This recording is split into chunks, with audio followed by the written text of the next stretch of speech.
No todo lo malo que sucede en México es culpa de la presidencia, y esto es algo que tenemos que entender y tenemos que saber discernir como pueblo civilizado. Se preguntarán por qué digo esto, y es porque en muchos de los videos que hago la gente le reclama a la presidenta por la violencia que lamentablemente azota el país, por los desaparecidos y por la inseguridad. Y muchos en su frustración encuentran un chivo expiatorio en ella, pero están equivocados. Esto es un tema sensible y complejo y quizás vaya a necesitar más de un video para exponerlo. Pero vamos a empezar por comenzar a admitir que la delincuencia y la inseguridad en México no son un tema nuevo, siempre ha ocurrido, pero se disparó en la década de los 90 justo cuando entró en efecto el Tratado de Libre Comercio con Estados Unidos, vaya coincidencia, y alcanzó su punto más crítico durante la gestión de Felipe Calderón. Con Enrique Peña Nieto, el PRI maquilló el problema de la inseguridad, pero también sucedió el evento más bochornoso de la época moderna de México, la desaparición forzada de los normalistas de Ayotzinapa. Fueron 43 y hasta la fecha no se ha podido determinar qué fue lo que realmente pasó con esos jóvenes cuyas vidas y sueños fueron truncados. Sabrá Dios por qué o por quién. El gobierno de la Cuarta Transformación heredó un país con serios problemas, derivados de 36 años de previos y pésimos gobiernos cuyas gestiones fueron más que deficientes, pues ignoraban a los pobres y no invertían en las zonas más vulnerables del país. Los de Morena recibieron a un país en los umbrales del colapso social, pero la Cuarta Transformación, lejos de ser reactivos, fueron proactivos y abordaron el tema de los problemas sociales desde la raíz. Como todo buen gobierno, la Cuarta Transformación comenzó por reconocer que había que atender el abandono social en el que otros malos gobiernos tenían al país e identificaron en dónde residía la vulnerabilidad y ahí canalizaron los esfuerzos económicos para terminar con el problema desde la raíz. Comenzaron por ayudar a los jóvenes para evitar que ellos cayeran en las conductas antisociales de los grupos delincuenciales. Ayudaron a las madres solteras, a los adultos mayores e invirtieron y siguen invirtiendo en llevar instituciones de educación hasta las zonas más remotas y alejadas del país.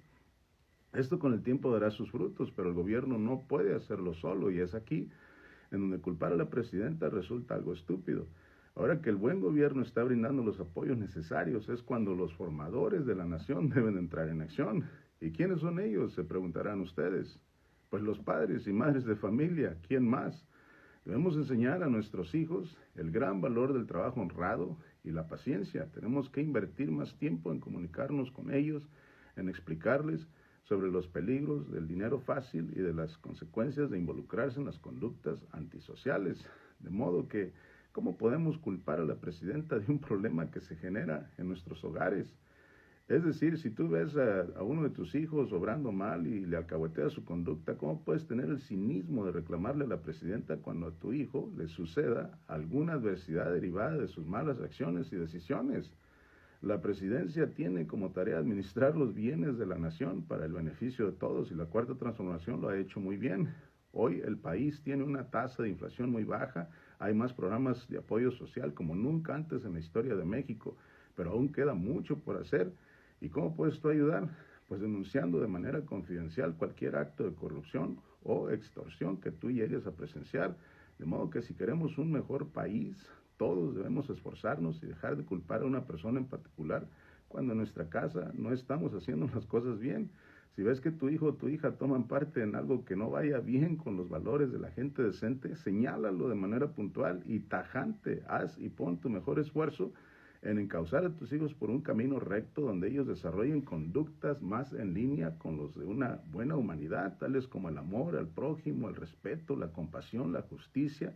Y recuérdales siempre de no robar, de no tomar lo que no es de ellos, de no cometer fraudes y de que es mejor una vida con lo básico y con mucha tranquilidad en lugar de llenarse de cosas materiales y después terminar sus días en las penumbras de una celda penitenciaria.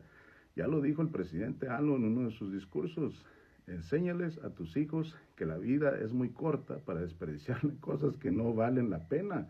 Como pueden ver, tener un mejor México no es solo tarea de la presidenta, sino que es una responsabilidad de todos. Y por último, si no me sigues, te invito a que lo hagas y ayúdame a compartir este video para que su mensaje llegue a las masas. Y como siempre, los leo en los comentarios. Saludos.